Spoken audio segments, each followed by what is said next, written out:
Wow. You're just nasty. So not even funny. Just no, mean. just mean. Wow. But people were like, it sounds kind of accurate, though. Like, just based on the anger in her voice, we all know that person. Yep. I see them all the time. All the time it shows that I do. What is it with that people can't enjoy a thing? Or just ignore it. How about that? Either enjoy it or ignore it. It's that simple. You simplify shit. That simple. That's what I love about you. You simplify things. Because I'm getting towards the end of my life. Aren't we all? So, it's all downhill, if we're being fair. Yeah. At this point, it's either enjoy it or ignore it. Or ruin your own... Listen, the hurricane was coming toward my mom's house.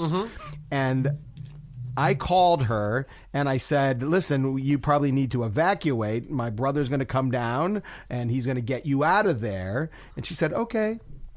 No hemming, no hawing, no, oh. She went, okay. Yeah, some of these olds. I said, you'll probably have to be up in Georgia, for at least maybe a week. Okay. And then I would call her up in Georgia. Hey, Mom, how you doing? Good.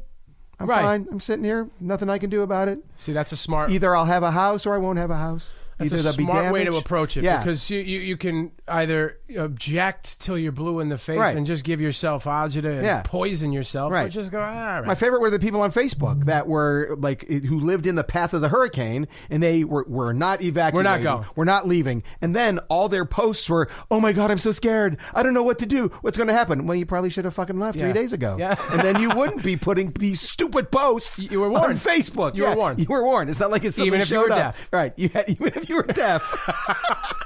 They covered everybody. They had people doing sign language. Yep. They had closed caption. They had it in 3 or 4 different languages. Yep. Get out. Get out. Right. And people were like, no, I'm not leaving. This is my home. No, I'm staying right here. And then 4 days later, they're the biggest pussies. Go, oh, I'm scared. Well, you should have fucking left. Yeah. You should have either ignored it or accepted it. Those are your two choices. Down the rascal, honey. The fucking water's coming. Start.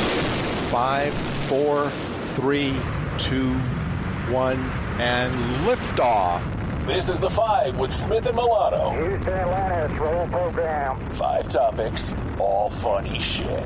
Here's number 1. All right, so story 1. This is a great story. They've done it. They have finally done it. My 2 heroes, Ray and Wilma Yoder, 80 years old, of Goshen, Indiana. They've done it. Yoder. They've done it. Done it, you have.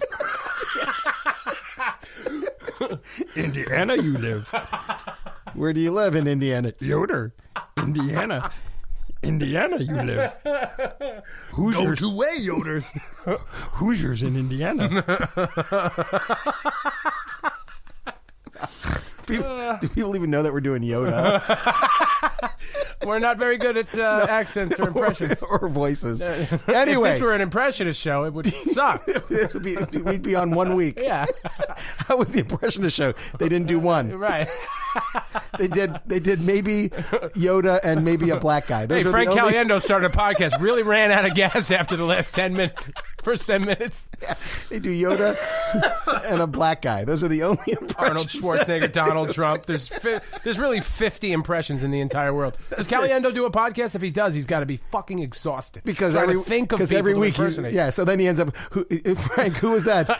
That was the guy that bagged my groceries for me. He comes on the radio show sometimes and he murders for 6 minutes. Yeah. But what are you going to do you after know what that? you should do? Next time he's on, you should keep him on for 8 minutes and see what happens. Just hear the sweat dripping through the phone. Anyway, don't you want to know who these people the Yoders. from Yoder? No, they're fucking Yoders. Yoders. I got a headache. Ray and Wilma Yoder. They have now visited every Cracker Barrel restaurant in America. That's why I took a dirt road on their name, because I had heard this story, and it just upset me to no end that people could be that stupid. Yeah, they flew west last weekend to Oregon to visit their 645th Cracker Barrel. It was the grand opening in Oregon, and it happened to be Ray's 81st birthday. Mr. Yoder. Birthday it is.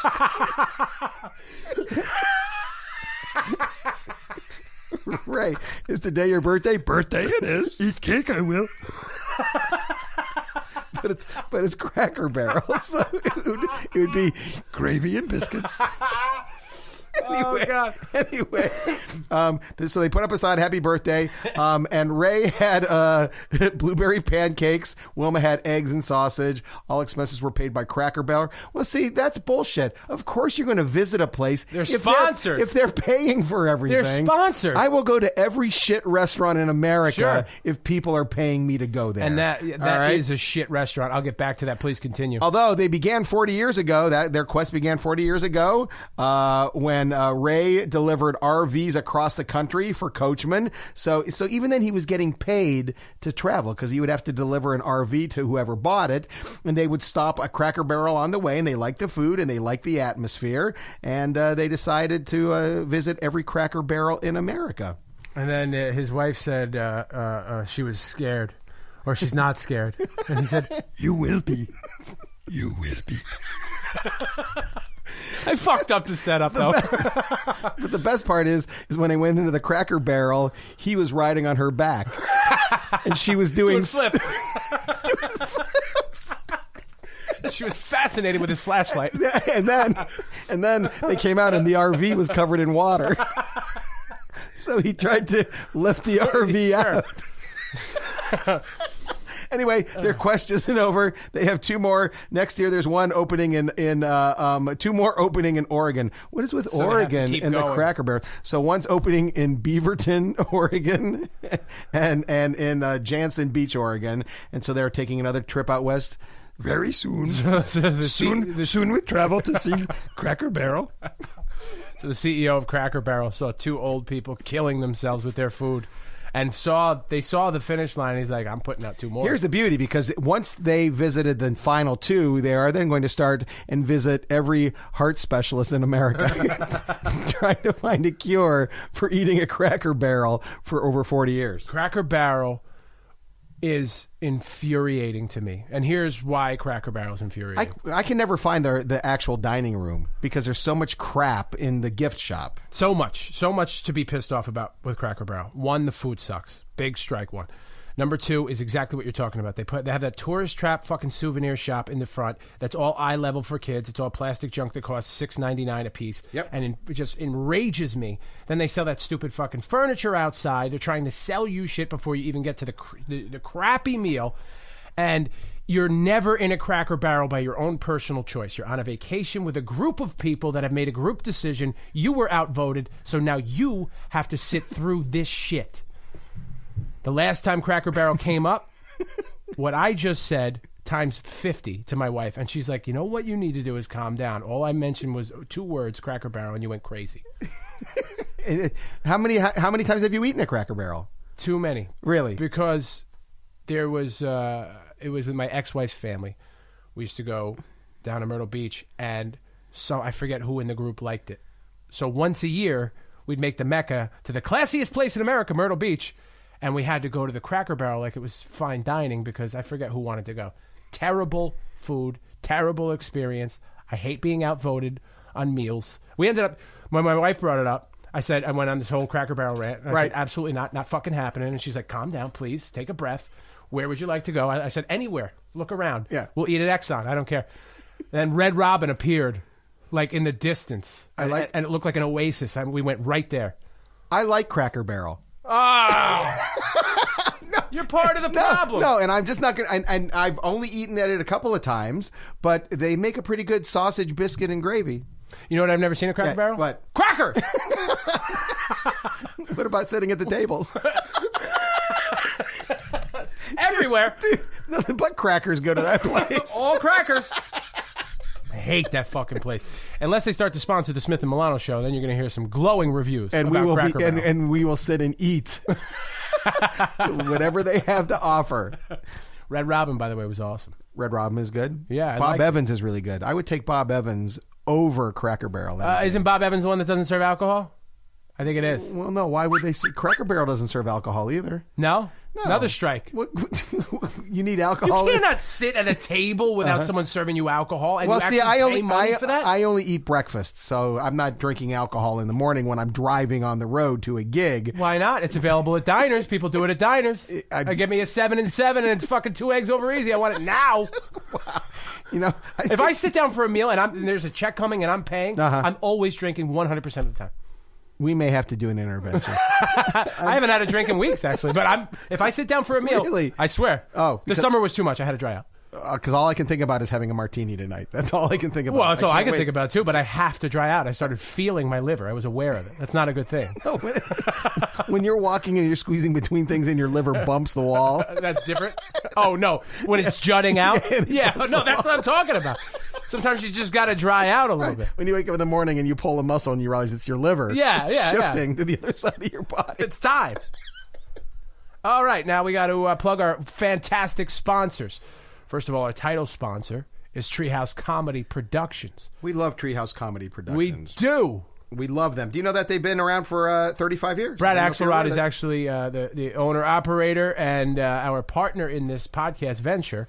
And they do amazing work. They're really the only company in America that has survived all of the...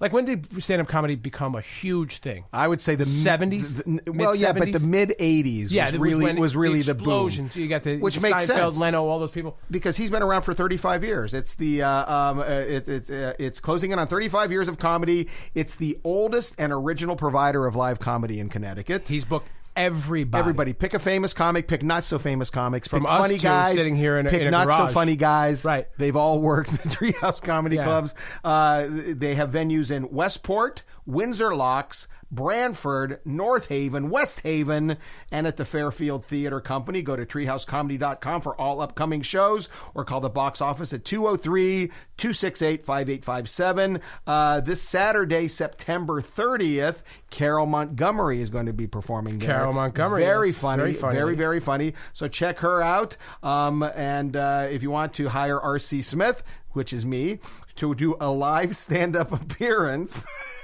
What else would they be hiring me for? Listen, we need RC to come by and do some yard work. You could do a funeral. Yeah, I've performed at funerals. Oh, that'll be my on the road next week when I performed at a gotta wake. hear that. That'll be next week. Or Anyway, if we run short on material today, you could just throw it in at the end. Anyway, treehousecomedy.com or call the Treehouse box office again at 203-268-5857. Stay connected with our show on Facebook and the Smith Milano podcast at Treehouse Comedy Productions or Twitter at Treehouse Comedy or at Smith Milano. Just go to treehousecomedy.com. I'm on there right all now. Your needs. There's so many shows. I'm on there right now. And the people they just played. Joey Cola just played. Rich Voss just played. Ben Bailey just played. They got everybody. Great shows. Johnny Rizzo and his faces. Treehousecomedy.com. 203-268-5857. Also want to thank Guitar Hanger. Guitar Hanger out of Brookfield, Connecticut. But obviously many of you are not listening in our local area. That's why you go online to guitarhanger.com where they can facilitate all the many things that they do. If you want a custom-made guitar, they have beautiful ones.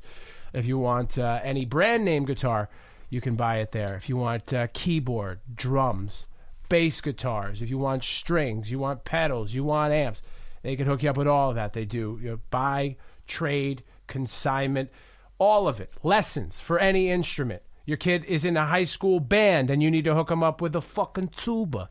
You go to guitarhanger.com.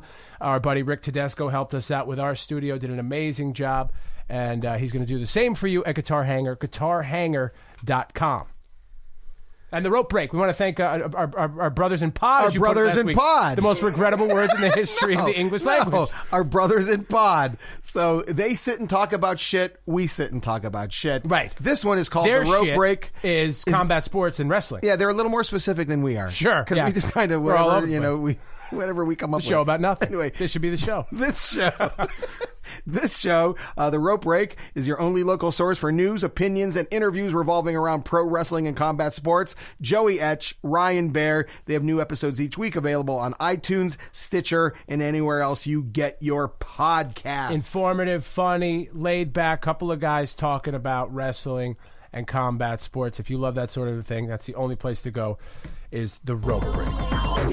DOS. Disk Operating System. DOS. Here's number 2. All right, who's got the next one? I have the next one. It's here. all you. Son of a bitch. And everything's out of order. All right, here we go. A German airline has threatened pilots with 2 years. Already I know this is going to be a good story. All you need to say to me is German airline, and I know it's going to be off the charts. We're on fire already. They're weird. Germans, just look at their porn. No, and yeah. If you search, there's a finite number of categories in pornography, and I say that as somebody that couldn't believe how many categories